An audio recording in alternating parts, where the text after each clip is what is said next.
Hi friends, welcome to my channel. இன்றைக்கி நம்ம கத்திரிக்காய் கடையில் எப்படி செய்கிறதுன்னு தான் பார்க்க போகிறோம். அதுக்கு ஒரு 10 கத்திரிக்காய் எடுத்து நல்லா அலசி எடுத்துக்கோங்க. பார்த்தீங்கன்னா கத்திரிக்காய் ரொம்ப பிஞ்சாகவும் இருக்கக்கூடாது, ரொம்ப முத்தி விதையெல்லாம் தெரியும் அந்த மாதிரி இல்லாமல் நல்லா மீடியமான சைஸான கத்திரிக்காயை எடுத்து அதை 4 நாளாக கட் பண்ணி ஒரு பாத்திரத்தில் தண்ணி ஊற்றி அதுக்குள்ளே போடுங்க. ஏன் தண்ணிக்குள்ளே போடுறோம் அப்படின்னு பார்த்தீங்கன்னா, அது வந்து காரல் அடிச்சிரும் அப்படின்னு சொல்லுவாங்க, ஒரு மாதிரி வெம்பன ஸ்மெல் வரும் அப்படின்னு சொல்லுவாங்க. அதனால தான் நான் என்ன சொல்கிறேன்னா தண்ணியில் போட்டுக்குவோம். ஸோ அதுக்கப்புறம் பார்த்திங்கன்னா எங்களுக்கு நாங்கள் 4 பேருங்க, 2 பெரியவங்க 2 சின்ன பசங்க, அதனால் ஒரு 10 கத்திரிக்காய் எடுத்துக்கிறேன். உங்களுக்கு எத்தனை வேணுமோ அத்தனை எடுத்துக்கோங்க. ஸோ எடுத்து இந்த மாதிரி 4 கட் பண்ணி பாருங்கள், நான் தண்ணியில் போட்டு வச்சுருக்கேன், போட்டுக்கோங்க. நாங்கள் இதை கத்திரிக்காய் பச்சி அப்படின்னு தான் சொல்லுவோம். ஸோ இது நம்ம கடையிறதுனால கத்திரிக்காய் கடையல்னு சொல்கிறோம். இது வந்து பார்த்திங்கன்னா சாதத்துக்கு அவ்வளோ டேஸ்ட்டாக இருக்கும். நீங்களும் ட்ரை பண்ணி பாருங்கள். ஸோ கத்திரிக்காயை கட் பண்ணி போட்டுட்டு அடுத்தது அந்த தண்ணியில் நம்ம இருத்துட்டு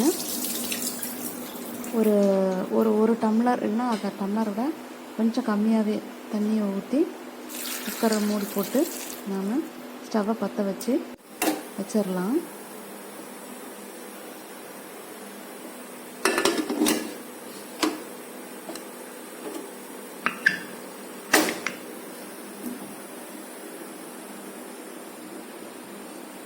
நம்ம குக்கரில் வச்சுட்டு நம்ம மீதி நேரத்தில் அது வேகிறதுக்குள்ளே நம்ம என்ன பண்ணலாம்னா வெங்காயத்தை உரித்து வச்சிடலாம். வெங்காயம், பூண்டு, தக்காளி இதெல்லாம் உரித்து கட் பண்ணி வச்சுக்கலாம். ஒரு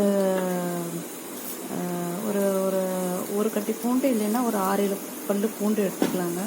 ஸோ இதெல்லாம் கட் பண்ணி நம்ம ரெடியாக வச்சுக்கலாம். பாருங்கள், விசில் வந்துருச்சு, முதல் விசிலும் வந்துருச்சு, உடனே 2வது விசிலும் வந்துருச்சு. பாருங்கள், 2 விசில் விட்டால் போதுங்க, அதுக்கு மேலே விட்டால் ரொம்ப குழஞ்சிரும். அதனால் 2 விசில் மட்டும் போதும். அப்புறம் ஒரு 6-7 பல்லு பூண்டு 6-7 பல்லு பூண்டு எடுத்து நம்ம இடிகல்லில் போட்டு நம்ம இடித்து எடுத்துக்கிறோம். ஏன்னா அப்போ தான் அது டேஸ்ட்டு நல்லாயிருக்கும். அதனால் இடிகல்லில் போட்டு இடிச்சுக்கலாம். இடிச்சிட்டு பாருங்கள், 10-11 சின்ன வெங்காயம், ஒரு தக்காளி, 6-7 பல்லு பூண்டு இடித்தது, 2 வரமிளகாய், கொஞ்சமாக புளி, கொத்தமல்லி தழை, கருவேப்பிலை தழை, அவ்வளோதாங்க இதனோட இன்க்ரீடியன்ஸு. வாங்க தாளிக்கலாம். ஸோ பாத்திரத்தை அடுப்பில் வச்சு கொஞ்சம் நம்ம எண்ணெய் விட்டுக்கலாம்.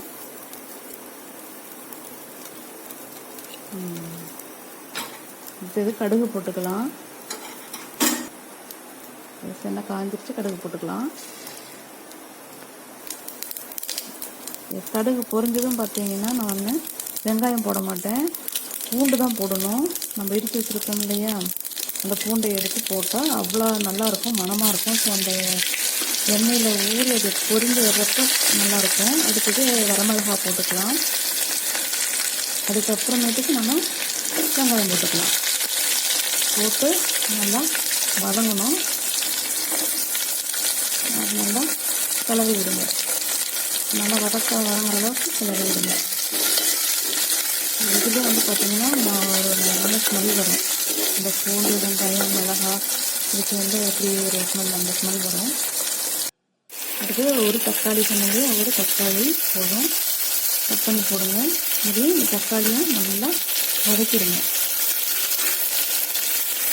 போடவே கொத்தமல்லி தழை, கருவேப்பிலை தழை போட்டுருங்க. போட்டு நல்லா வதங்கணும்.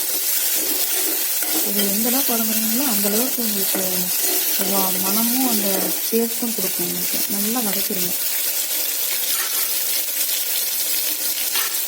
பாருங்கள், இதுக்கு கொஞ்சம் புளி சேர்த்துக்கோங்க. உப்பு உரப்புமா நல்லா டேஸ்ட்டாக இருக்கும். அதனால் புளியும் இதுலேயே சேர்த்துக்கோங்க. நான் கொஞ்சம் நட்டு போட்டு ஊற வச்சுருந்தேன், அதில் வந்து கொஞ்சம் புளி எடுத்துருக்கேன். அதனால புளி எடுத்துருங்க. நல்லா வதங்குறது. அதுக்கப்புறம் நம்ம வந்து குக்கர் 2 விசில் விட்டு எடுத்தோம் இல்லையா கத்திரிக்காயை, அதை எடுத்து கொஞ்சம் தண்ணி எக்ஸ்ட்ரா போயிடுச்சு போல், அதனால் கொஞ்சம் வடித்து விட்டுக்கலாம். நம்ம தண்ணி எடுத்து ஒரு 3/4 டம்ளர் கம்மியாகவே வச்சுக்கலாம்னு நினைக்கிறேன். ஸோ அதை கொஞ்சம் வடித்து விட்டுட்டு நம்ம அங்கே வதக்கி வச்சுருக்கோம், அதை வதங்கிக்கிட்டு இருக்குல்லையே, அதில் நம்ம கொட்டிக்கலாம். கொட்டி கிண்டி வச்சுக்கணும். நல்லா கிண்டி விடணும்.